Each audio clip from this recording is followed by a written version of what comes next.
Dear students, today we are going to learn about Bachelor of Arts, one of the best novels by R.K.Narayan, who is a prominent Indian writer in English.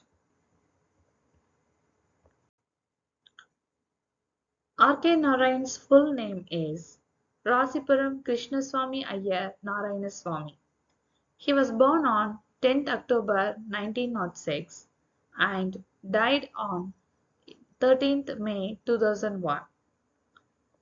Bachelor of Arts is among the trilogy of R.K. Narayan, that is Swami and His Friends, The Bachelor of Arts, and The English Teacher. Swami and the Friends reveals the school life of the protagonist. The Bachelor of Arts reveals the adulthood, that is college life of the protagonist, and the English Teacher, the marriage life of the protagonist. Narayan highlights the social context and everyday life of his characters. In this Bachelor of Arts, this characterization is revealed through Chandran's character.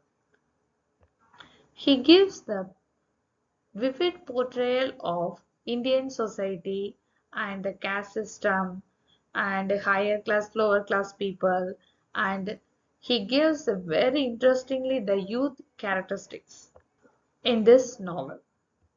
Let's get into the novel. This novel, Bachelor of Arts, deals with a lot of themes, that is, theme of family relationships, the theme of growing up, the theme of love, the theme of renunciation, and the theme of friendship. The story describes the complex transition of an adolescent mind into adulthood and the heartbreak which a youth faces.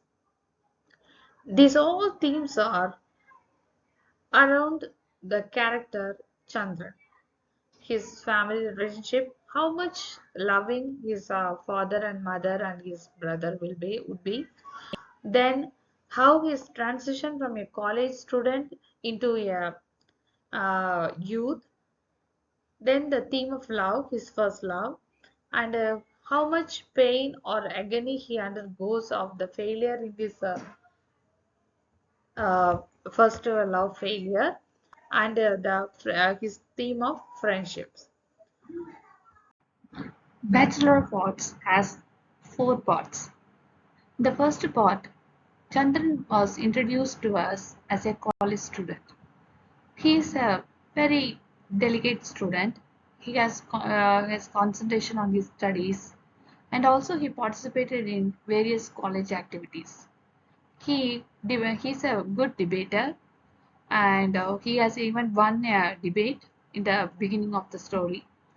And he became a secretary of a historical association, and as he's a historical student, uh, he was so much devoted to that studies as well as to the literature also, and he enjoys the friends company.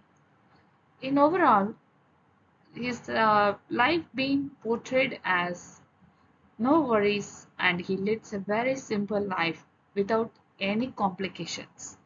He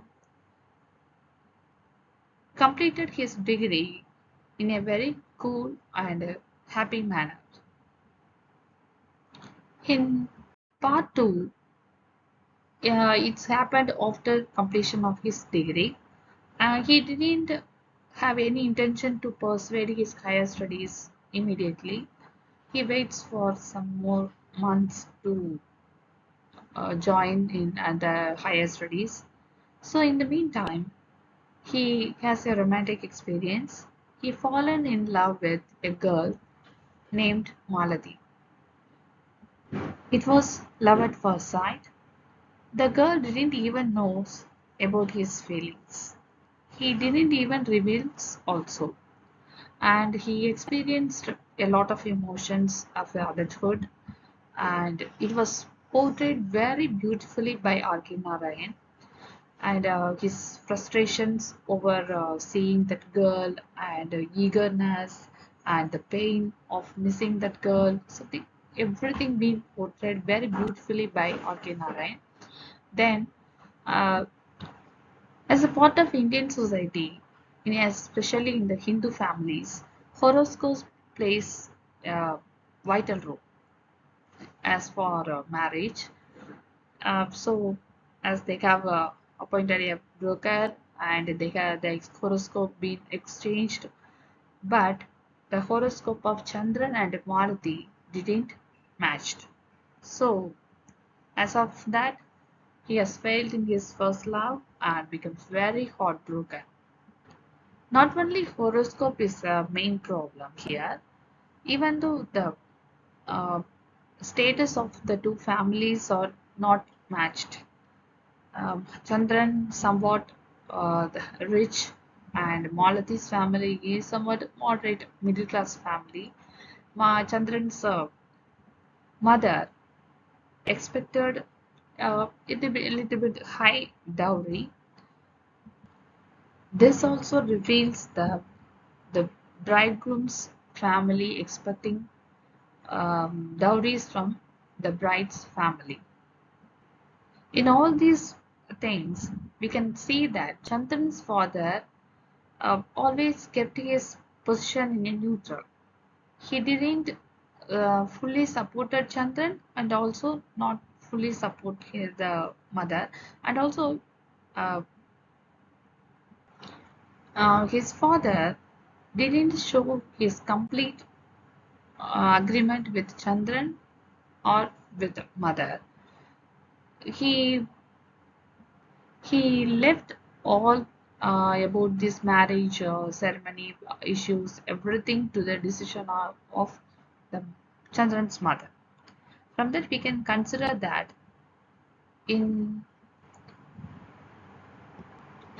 marriage like functions, the male always supporting the female characters in order to keep their or maintain a safe position. In part 3, this reveals the first part of uh, Chandran's life, we can say.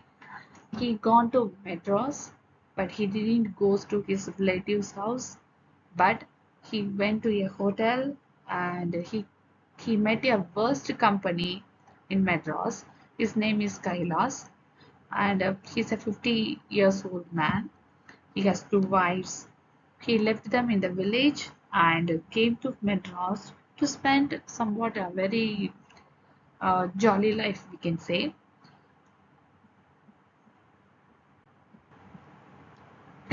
He drinks, he goes to the prostitute, and he have a lot of bad habits.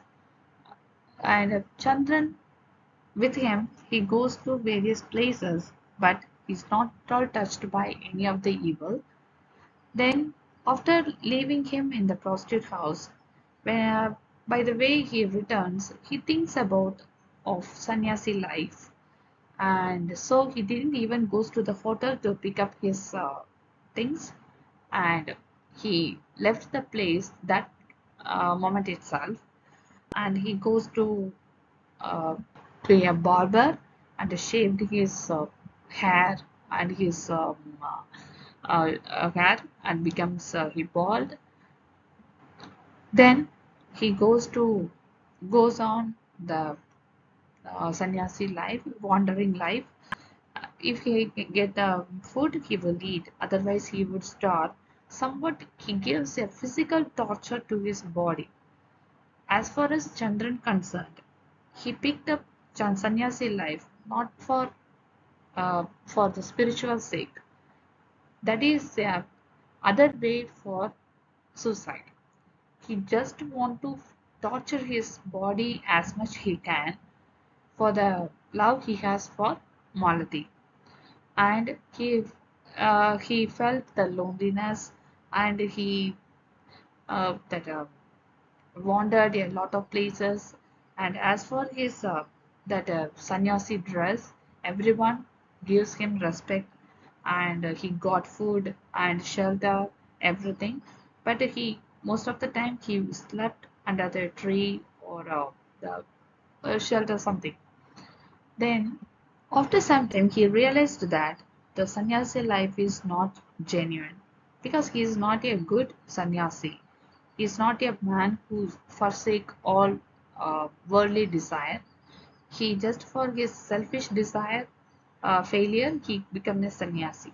So here there is a realization comes to him, and he thinks about the conditions of his parents, how much they will felt sad because of his absence. So he decided to return Malgudi, and so he get into a post office, and he got a help from a postmaster and written a telegram, and he got money from his father, and he renewed himself like a shaven and wear a dress from the postmaster and got into train to Malgudi. So part 3 is the love failure young man's sufferings. So part 3 ends here. Then part 4, Chandran returned to Malgudi and he realized how much his parents worried as of his absence. They don't know about his whereabouts. So he decided to seek job and settle in his life. When he seeks job, his friend Mohan helps him, and he becomes a correspondent of Daily Messenger, and he held a office in Malgudi, and he contacted many persons in Malgudi, and his full concentration became accumulated in this work. So there is a gradual change in his mind from his past. He drew his mind from Malati and concentrated in his new work, and his life goes on well. That time his father comes with a new proposal. That time it's become apparent that time has the power to change everybody's mind. So the old wound get healed. He somewhat ready for the new life. So with this dilemma, he goes to see a new girl, and he saw a bride, and her name is Sushila, and at the first sight itself he becomes attracted to her, and they got married. And by the end of the story we could see that Chandran crazily in love with his wife. They are exchanging letters daily, and he worried about her even when a letter comes didn't come for a day. So this is a beautiful life of a college student's transition from college life to practical life, and his the mindset and the society's part taken place in that novel. So it's a very beautiful play. No, novel. Sorry. Thank you. So overall, novel revolves around the activities and the desires of the hero Chandran. It's a wonderful message that failure in life can lead the life towards depression, but try to explore the new ways for a new beginning of life. Author, that's our R.K. Narayan, present the story in logical and chronological order.